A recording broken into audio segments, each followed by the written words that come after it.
샬롬 류 선생의 구속사 천국열차 유도순 목사님의 신구약 성경 파노라마를 낭독하는 시간입니다. 지금은 마가복음 파노라마 1장 14절에서 45절입니다. 때가 찼고 하나님 나라가 가까웠다. 요절은 15절 가라사대 때가 찼고 하나님 나라가 가까웠으니 회개하고 복음을 믿으라 하시더라. 1장 둘째 문단의 중심점은 14절에서 45절 때가 찼고 하나님 나라가 가까웠다는 데 있습니다. 본문은 요한이 잡힌 후 14절 상반절 이렇게 시작이 됩니다. 장면은 빠르게 바뀌어 너의 길을 예비하리라 한 2절 세례 요한은 구속사의 무대에서 퇴장을 하고 요한이 잡힌 후 예수께서 갈릴리에 오셔서 하나님의 복음을 전파하여 가라사대하고 14절 주인공이 등장하여 복음을 전파하기 시작하시는 것입니다. 도표를 보시면 때가 찼고 하나님 나라가 가까웠다를 중심으로 1. 제자를 삼으시고 2. 회당에 들어가 가르치기를 시작하십니다. 3. 그리고 귀신 들린 자를 내어 쫓아 고쳐주시니 4. 권세 있는 새 교훈이로다. 더러운 귀신들을 명한즉 순종하는도다 합니다. 주님의 사역은 가르치심과 권능을 행하심으로 요약이 됩니다. 그 이면에는 새벽 오히려 미명의 한적한 곳에 가서 기도하신 기도가 있습니다. 이를 세 단원으로 나누어 상고하겠습니다. 첫째 단원 14절에서 15절 복음을 전파하기 시작함. 둘째 단원 16절에서 20절 제자를 삼으심. 셋째 단원 21절에서 45절 가르치시며 귀신을 쫓아내심. 주제 때가 찼고 하나님 나라가 가까웠다. 기억 성경의 대주제는 하나님 나라에 있습니다. 마가복음에서만도 16번이나 등장합니다. 니은 성경은 3번의 이루심이 있는데 그 첫 번 이루심은 천지와 만물이 다 이루니라 한 창세기 2장 1절 첫 창조인데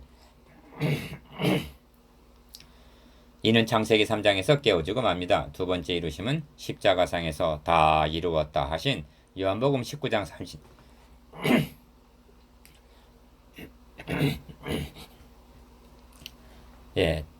요한복음 19장 30절 라고 하신 구속사역인데 이는 하나님의 나라를 회복하시기 위한 속량하심입니다.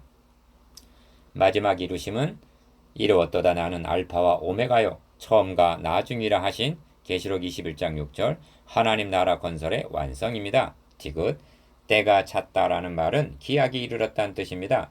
임마누엘 사건은 즉흥적으로 된 일이 아닙니다. 이 점을 사도 바울은 때가 참에 하나님이 그 아들을 보내사 여자에게서 나게 하시고 합니다. 갈라디아서 4장 4절 에베소서에서는 때가 찬 경륜을 위하여 예비하신 것이니 합니다. 에베소서 1장 9절 하나님이 하시는 일에는 임기응변과 같은 일은 없습니다. 그러므로 그리스도의 재림도 때가 찬 경륜 가운데 성취가 될 것입니다. 첫째 단은 14절에서 15절 복음을 전파하기 시작하심.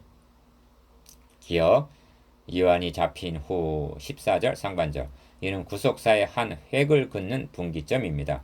장면은 빠르게 진행이 되어 길 예비자로 보냄을 받은 요한 그리하여 모든 선지자와 및 율법에 예언한 것이 요한까지니 한 마태복음 11장 13절 구약시대는 막을 내리고 복음의 시작이라 한 1절 신약시대가 개막이 된 것입니다. 니은 어디서부터 시작하셨는가? 예수께서 갈릴리에 오셔서 하나님의 복음을 전파하여 가라사대 하고 14절 하반절 갈릴리로부터 시작이 됩니다. 이는 무심한 일이 아니라 전에 고통하던 자에게는 흑암이 없으리로다. 요단 저편 이방의 갈릴리를 영화롭게 하셨느니라 한 이사야 9장 1절의 예언의 성취였던 것입니다. 디귿 어떤 의미가 있는가? 이방의 갈릴리라는 표현이 시사해 줍니다. 갈릴리는 북쪽 변방으로 외적의 침입이 잦은 관계로 많은 이방인들이 섞여 살게 되었습니다. 그러므로 이는 내가 또 너로 이방의 빛을 삼아 나의 구원을 베풀어서 땅 끝까지 이르게 하리라 한 이사야 49장 6절 예언의 예시적 성취라 하겠습니다. 리을 왜 갈릴리에서 시작하셨는가? 주님은 부활하신 후에도 갈릴리에서 만나자 하셨습니다. 16장 7절 주님은 예루살렘에 입성하시면서 이 세상 임금이 쫓겨나리라 말씀하셨는데 요한복음 12장 31절 이는 예루살렘이 이 세상 임금 즉 사탄의 지배하에 있다는 것이 됩니다. 그러므로 주님은 오직 성령이 너희에게 임하시면 너희가 권능을 받고 예루살렘과 온 유다와 사마리아와 땅끝까지 내 증인이 되리라 하고 사도행전 1장 8절 예루살렘을 정복할 것을 명하셨던 것입니다. 그리하여 하나님의 말씀이 점점 왕성하여 예루살렘에 있는 제자의 수가 더 심히 많아지고 허다한 제사장의 무리도 이 이도에 복종하니라 하고 사도행전 6장 7절 갈릴리에서 시작한 복음이 예루살렘을 정복한 셈입니다. 미음 하나님 나라가 가까웠다는 15절 중반절의 의미가 무엇인가? 가 우선적으로 하나님의 나라는 장소적으로만 생각해서는 아니 되고 통치의 개념, 즉 하나님의 통치가 시행되는 곳이면 하나님의 나라가 임한 것이라는 점입니다. 그러므로 시간적으로 먼 미래에 임할 것으로만 여겨서는 아니 되고 현재적으로 임하게 해야 한다는 점입니다. 다음 단원에서 귀신을 쫓아내시는 것을 보게 되는데 주님은 내가 하나님의 성령을 힘입어 귀신을 쫓아내는 것이면 하나님의 나라가 이미 너에게 임하였느니라 하십니다. 마태복음 12장 28절 임마누엘은 하나님의 나라가 이미 임했다는 명백한 증거입니다. 그리고 하나님의 나라는 재림으로 완성이 되는 것입니다. 비읍 그러므로 가라사대 회개하고 복음을 믿으라 하시더라 합니다. 15절 하반절 주님은 그냥 복음을 믿으라 하시지 않으셨습니다. 먼저 회개하라고 말씀하십니다. 이는 중요한 요점입니다. 왜냐하면 현대교회는 회개가 없는 싸구려 복음을 믿으라 하고 있기 때문입니다. 회개란 돌아서는 것을 의미합니다. 진정한 회개란 세계관, 인생관, 가치관, 즉 삶의 목적이 바뀐 것을 의미합니다. 그러므로 목적은 바뀌지 않은 채 수단만 바뀌는 것은 회개가 아닙니다. 예를 들어 아들을 낳으려고 불공을 들이던 사람이 교회에 나온다는 것이 곧 회개는 아니라는 것입니다. 그런데 많은 사람들이 그리스도를 영접했다 하면서도 불신자 때의 삶의 방식대로 살아가고 있습니다. 이것은 회개하고 복음을 믿는 것은 아닙니다. 시옷. 그러므로 당시 유대인들이 회개해야 할 치명적인 잘못은 메시아 언약에 대한 곡해입니다. 저들은 메시아를 잘 먹고 잘 살게 해주는 정치적인 메시아로 알고 있었기 때문입니다. 왜 그렇게 잘못 알게 되었는가? 소경이 소경을 인도하기 때문입니다. 지도자들을 책망하시는 마태복음 23장에 소경이라는 말이 몇 번이나 나오나 보십시오. 5번이나 나옵니다. 주님은 산상수훈에서 뭐뭐 하였다는 것을 너희가 들었으나 나는 너에게 이르노니 하는 말씀을 5번이나 하십니다. 마태복음 5장 21절, 27절, 31절, 33절, 43절. 이는 당시의 설교자들이 성경을 곡해하여 잘못 가르쳤다는 뜻입니다. 이 점이 예루살렘이 바벨론에 의하여 멸망당한 원인이요 또한 로마에 의하여 재차 멸망당한 주 원인이기도 합니다. 그래서 돌아서라 그리고 복음을 믿으라 하시는 것입니다. 둘째 단은 16절에서 20절 제자를 삼으심. 1. 갈릴리 해변으로 지나가시다가 시몬과 그 형제 안드레가 바다에 금을 던지는 것을 보시니 저희는 어부라. 예수께서 가라사대 나를 따라오너라. 내가 너희로 사람을 낚는 어부가 되게 하리라 하시니. 16절에서 17절 기억. 주님은 사람들을 불러 제자를 삼으십니다. 왜 제자가 필요한가? 이들을 훈련하여 부활 승천하신 이후에 교회의 터를 놓고 에베소서 2장 20절 복음을 증거케 하기 위해서입니다.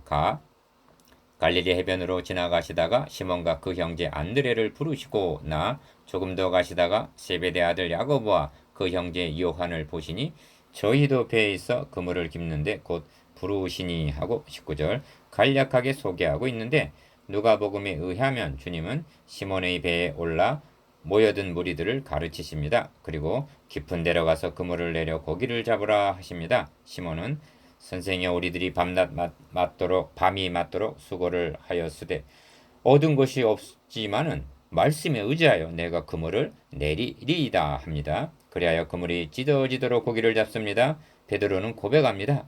주여 나를 떠나소서 나는 죄인이로소이다. 주님은 말씀하십니다. 이제후로는 너가 사람을 취하리라. 그리하여 저희가 베드로를 육죄되고 모든 것을 버려두고 예수를 좇으니라 합니다. 누가복음 5장 1절에서 11절 니은 시몬 베드로 형제 안드레 야고보 요한을 부르심이 우연한 일로 여길 수가 없습니다. 이 점을 사도 바울은 내게 주신 하나님의 은혜와 경륜을 너희가 들었을 터이라 합니다. 에베소서 3장 2절 경륜의 사전적 의미는 이를 계획하고 조직적으로 이뤄 나가는 것으로 되어 있습니다. 박계자 사울을 택하고 부르셔서 이방인의 사도가 되게 하신 일이 우연의 산물이 아니라 은혜의 경륜이라고 말씀하는 것입니다. 그렇다면 베드로, 안드레, 야고보, 요한 그리고 형제를 부르심도 은혜의 경륜 가운데 이루어진 일임을 생각하며 감사하십시다. 이것이 제자를 부르심입니다. 셋째 단원 21절에서 45절 가르치시며 귀신을 쫓아내심.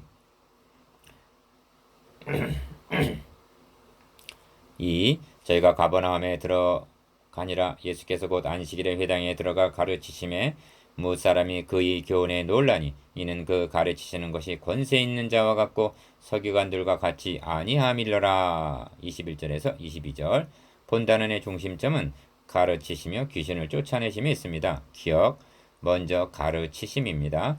마가는 가르치신 내용은 기록함이 없이 청중들의 반응만을 전해줍니다. 그렇게 하고 있는 것은 주제의 분산을 막고 초점을 예수가 누군가에만 맞추기 위해서로 여겨집니다. 니은 못사람이 그의 교훈에 놀랐다고 말씀합니다. 놀란 것은 두 가지 이유 때문으로 여겨지는데 첫째는 교훈의 내용입니다. 이 점을 27절에서는 새 교훈이로다 합니다. 그 예를 너의 죄사함을 받았느니라 하는 말씀이나 2장 5절 안식일은 사람을 위하여 있는 것이라 하신 27절 말씀 등은 당시로는 혁명적인 말씀이었던 것입니다. 왜냐하면 이는 의문의 보자기에 쌓여있던 복음이 빛을 발하는 말씀이기 때문입니다. 디귿 그러므로 둘째는 그 가르치시는 것이 권세 있는 자와 같고 서기관과 같이 아니함일러라에 나타납니다. 서기관들의 말은 억압하고 정죄하는 의문이었는데 주님의 가르침은 자유케 하고 소망을 주는 말씀이었기 때문입니다. 3. 다음은 귀신을 쫓아내심입니다. 마침 저희 회당에 더러운 귀신 들린 사람이 소리질러 가로되 나사렛 예수여 우리가 당신과 무슨 상관이 있나이까? 우리를 멸하러 왔나이까? 나는 당신이 누구인 줄 아노니 하나님의 거룩한 자니이다. 23절에서 24절 기억 복음서에서는 귀신 이야기가 많이 등장합니다. 마가복음에는 40회 이상 등장하고 본 문단에만도 14절에서 45절 7번이나 등장합니다.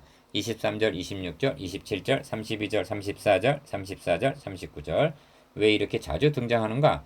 여기에는 상징성이 있기 때문입니다. 귀신이 쫓겨간다는 것은 무엇을 의미하는가? 사탄을 정복하는 하나님 나라가 임했음을 나타냅니다. 주님은 말씀하십니다. 내가 하나님의 성령을 힘입어 귀신을 쫓아내는 것이면 하나님의 나라가 이미 너희에게 임하였느니라. 마태복음 12장 28절 70인이 기뻐 돌아와 주여 주여 주여 주의 이름으로 귀신들도 우리에게 항복하더이다 하고 보고하자 주님은 사탄이 하늘로서 번개같이 떨어지는 것을 내가 보았노라 하십니다. 누가복음 10장 17절에서 18절 니은 그런데 한 가지 유념할 점이 있습니다. 이제도 귀신을 쫓아내야만 성령운동인가 하는 점입니다. 질문을 드리겠습니다. 귀신을 쫓아내는 것과 복음을 전해줌으로 그 영혼을 사망에서 생명으로 옮기는 것 중 어느 것이 하나님 나라를 임하게 하는 것입니까? 뒤에서도 말씀을 드릴 것입니다만 임마누엘 사건은 반복될 수 없는 유일무이한 사건이요. 그러므로 주님의 공생의 기간은 특수성이 있음을 유념해야만 합니다. 기독교 2000년사에 오병이어의 기적이 재현된 적이 있었는가? 물 위로 걸은 자가 있었는가? 주님 당시는 예수가 누군가와 하나님 나라가 임했음을 가견적으로 나타내야만 했던 것입니다. 그래서 귀신을 쫓아냈다는 기사가 자주 등장하는 것입니다. 여러분은 귀신을 쫓아내려 하지 말고 허물과 죄로 죽은 심령들에게 복음 증거하기를 힘쓰기를 바랍니다. 두 개 다 하면 좋죠. 디귿 귀신은 예수가 누군가를 알아보았습니다. 그리고 우리가 당신과 무슨 상관이 있나이까 하고 말합니다. 알아보는 것과 상관이 있는 것은 전혀 별개의 문제입니다. 베드로가 내 발을 절대로 씻기지 못하시리이다 하고 말하자 주님은 내가 너를 씻기지 아니하면 너가 나와 상관이 없느니라 하셨습니다.